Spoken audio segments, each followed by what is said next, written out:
High সবাইকে, অনেক দিন পর আবার একটা নতুন ব্লগ তোমাদের সাথে শেয়ার করছি। তো অনেক দিন তো ভিডিও দেওয়াই হয় না। তো তোমরা সবাই কেমন আছো বলো।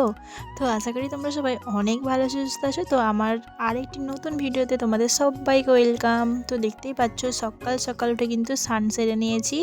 একদম এখন বাজে 7:30 মতন। তো একদম সকালে আর একদম কনকনে জলেই স্নান করেছি। তো তারপরে স্নান টান করে একদম ঘরটা এসে গুছাচ্ছিলাম আর কি। বিশেষ করে ঘুম থেকে ওঠার পরে স্নানটা করলেই যেন একদম ফ্রেশ ফিল হয়। তো তার জন্য আমি আগেভাগেই স্নানটা করে নিয়েছি, তারপরে ঘরটা গোছাচ্ছি ভালো করে। শীতের যা জিনিস জানোই তো, গরমকাল হলে বিছানা পরিষ্কার থাকে, আর শীতকালে তো কম্বল সব কিছু ভাঁজ করতে হয় ঘুম থেকে ওঠার পর। তো এই যে, আর এত ভারী ছিল ব্ল্যাঙ্কেটটা, এটাকে আমি পাঠ করতে গিয়ে আমার অনেকক্ষণ লেগেছে। আমি তো এখানে স্পিড দিয়েছি বলে 7 দেখাচ্ছে তোমাদের, কিন্তু অনেকটা সময় লেগেছে আর কি, এতটাই ভারী। তো যাই হোক, এদিকে আমি সবটা গুছিয়ে নিচ্ছিলাম।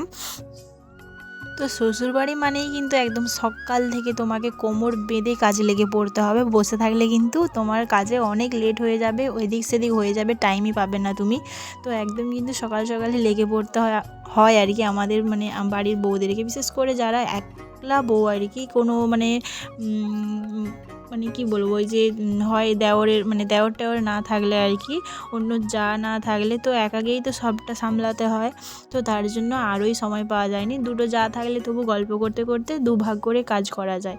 তো যাই হোক, এখানে দেখো, তো আমি সবটা গুছিয়ে নিয়েছি। তারপরে এদিকে আমি এবারে নিজে একটু রেডি হচ্ছিলাম। আর শীতকাল মানে তো কিছু না কিছু মাখতেই হবে গায়ে মুখে, না হলে তো একদম যাতা হয়ে যায়। তো যাই হোক, এদিকে তারপরে একদম চুল টুল আঁচড়ে নেওয়ার পর তারপরে ছাদে এসেছি জামা কাপড় মিলতে। তো তারপরে এই যে তোমাদেরকেও একটু দেখিয়ে দিচ্ছি, এটা কিন্তু আমাদের ছোট ছাদ আর আরেকটা আছে সেটা বড় ছাদ। এটা হচ্ছে ব্যালকনি টাইপের ছাদ আর কি। তো সেখানেই জামা কাপড় শুকোতে দিয়েছি। আর অত দূরে কে উঠে, এমনিই হচ্ছে যে 14 বার ওপর নিচ করতে করতে পা কনিয়ে যায়। তো তার জন্য এদিকে দেখো, তারপরে একদমই সকাল যেহেতু, তো হেভি সুন্দর লাগছিল বাইরেটা। তো তারপরে এই যে চলে এলাম, এবারে নিচের যা কাজ আছে সেগুলোই করব।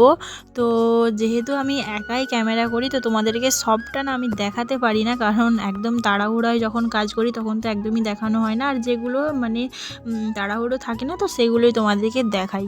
আজ কিন্তু আমি ভিডিওতে প্রায় বলতে গেলে আমার 50% কাজই তোমাদেরকে কিন্তু আমি দেখিয়েছি আর কি। তোমরা পুরো ভিডিওটা দেখলেই বুঝতে পারবে। তো সারাদিন আমার এভাবেই কেটে যায়। আর আমার বর যেহেতু বাইরে থাকে, তো একাই কাজ থাকে বলে টুকটুক করে তাই সময়টা ভালোভাবে কাটে, না হলে তো খুব একা একা লাগে। তো বুঝতেই পারছো তোমরা যারা আমার মতো, তারা তো ফিল করতেই পারবে। তো যাই হোক, এদিকে দেখো আমার কিন্তু আলু ভাজাও করা হয়ে গেছে। যে বললাম যে সবসময় ক্যামেরা করতে পারি না, যেহেতু একাই ক্যামেরা করি, তো হয়ে ওঠে না আর কি। আর তাড়াহুড়োয় থাকলে তো আরোই হয় না। তো তার জন্য এই যে দেখো আলু ভাজা হয়ে গেছে, মুড়ি খাওয়ার সকালের। আর এগুলো আমাদের গাছের সিম আর ওলকপি, তো এগুলোই আজকে রান্না করব। তো তার আগে চলো মুড়িটা খেয়ে নিই সবাই মিলে। তো সবাই একসাথে খাওয়া হয় সকালে। তো এই যে সবার মুড়িটা বেড়ে নিচ্ছিলাম, তারপরে সবাই মিলে খেয়ে নেব। তারপরে আবার হবে রান্নার জন্য একদম যুদ্ধ যেটাকে বলে। তো আর কি বলো তো, তোমরা আমার মতো যারা একা বাড়ির বউ, তো তারা নিশ্চয়ই বুঝতে পারবে যে কতটা ব্যস্ততার মধ্যে কাটে সারাদিন। তো সেই জন্য না, যদিও বা ভিডিও করা হয়ে যায়, কিন্তু এডিট করতে তো আরও অনেক টাইম লাগে। তো তার জন্য আর করা হয়েই ওঠে না। তো এটা কিন্তু আমার প্রায় 3 দিন আগের ভিডিও, 3 কি 4 দিন এরকম। কিন্তু আমি এডিট করারই সময় পাচ্ছি না, বা একটু যদিও বা সময় পাচ্ছি, তো তখন মনে হচ্ছে ধুর বসি একটু গল্প করি সবার সাথে, বা একটু ফোন দেখি, এইভাবে আর এডিট করা হয়েই উঠছিল না আর কি। তো তার জন্য তোমাদের সাথে শেয়ারও করতে পারি না। তো এই দিকে দেখো, মুড়ি খাওয়ার পর এখানে আমাদের পিসিমণি হচ্ছে 2 রকম চানাচুর নিয়ে এসছে। ঝুড়ি চানাচুরটা হচ্ছে আমার, আমি ডাল চানাচুর খাই না। আর ডাল চানাচুরটা সবার। তো এই দিকে ওই জন্য সবগুলো দেখো ডিবাতে ভরে নিচ্ছিলাম, আর একটু আমি টেস্টও করে দেখছিলাম তার সাথে আর কি। তো চানাচুর খেতে তো খুবই ভাল লাগে, কিন্তু খাই না আর কি, একটু প্রবলেমের জন্য। তো ঝুড়ি চানাচুরটা খাই মোটামুটি, তো তার জন্য আমার জন্য ঝুড়ি নিয়ে এসছে। তো সবটা আমি ডিবায় ভরে দিচ্ছিলাম। আর তারপরে এই যে রান্নার জন্য লাগবো। তো এই যে দেখো, আমি ভাতটাও বসিয়ে দিয়েছি, আর এদিকে আমি দেখছিলাম যে আসলে ক্যামেরাটা ঠিকঠাক হচ্ছে কি না।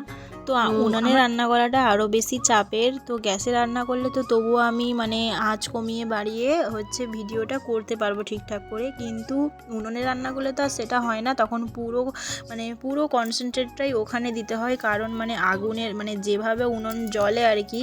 তো আমার এমনিতেই ভয় লাগে খুব, আমি পারি না, তবুও মানে যেহেতু করতে হয় তো ওখানেই, ওই জন্য আমি ভিডিও তখন করি নাই বলতে গেলে রান্নার সময়, কারণ কখন বাই চান্স কিছু হয়ে যাবে মানে বেতালে, তো তার জন্য আমি করি না। তো এদিকে দেখো ভাতটা আমার হয়ে গেছে। তো একটা বড়িতে আমি প্রথমে দেখছিলাম যে তেলটা গরম হয়েছে কিনা।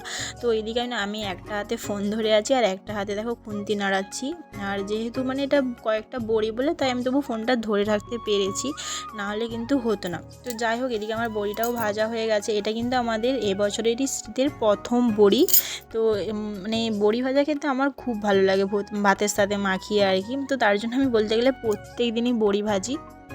তো এই কটা মাছের ঝালে দেওয়া হবে আর আমার জন্য কিছু ভাজা থাকবে।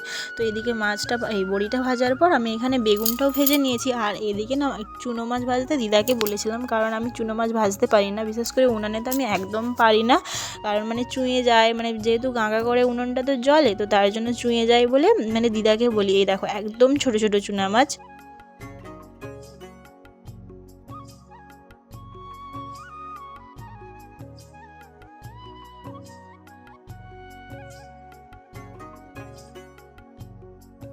তার জন্য আমি দিদাকেই ভাজতে বলেছিলাম। আর বিশেষ করে আমাদের দিদাই ভাজে চুনো মাছ, মানে যখন হয় আর কি, সেই সব কটা ভেজে দেয়। তো তার জন্য আমি এখানে বসে বসে গল্প করছিলাম। আর এই দেখো আমি জীবনে প্রথমবার পায়ে কালাকার বেঁধেছি, তো তার জন্য তোমাদেরকে দেখাচ্ছিলাম। আমি পুরো মানে জীবনেও বাঁধিনি।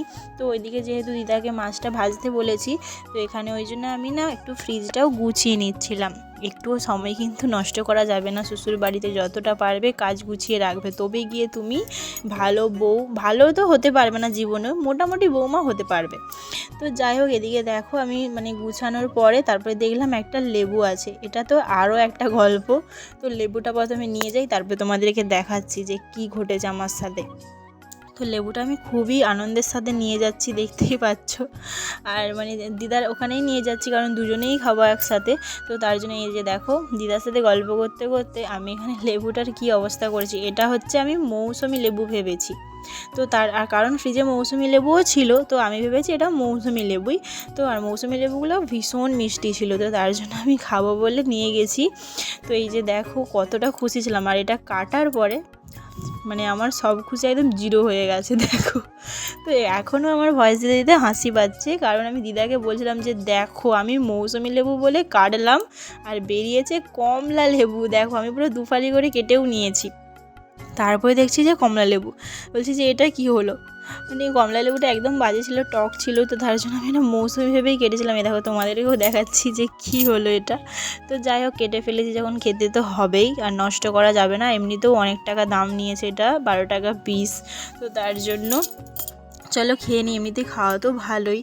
তো তোমাদের আমার ব্লগটা কেমন লাগলো অবশ্যই কিন্তু জানিও। এই প্রথম মনে হয় আমি আমার শ্বশুরবাড়ির ব্লগ তোমাদের সাথে শেয়ার করছি। তো এটা কিন্তু আমি আমার মানে 50% কাজই তোমাদের সাথে শেয়ার করেছি, বাকি যদি পারি অন্য কোনো দিন দেখাবো। তো সবাই ভালো থাকবে, সুস্থ থাকবে। তো আমার ভিডিও যদি তোমাদের ভালো লাগে থাকে অবশ্যই কিন্তু একটা লাইক করে দিও। টাটা সবাইকে, সবাই ভালো থেকো, সুস্থ থেকো।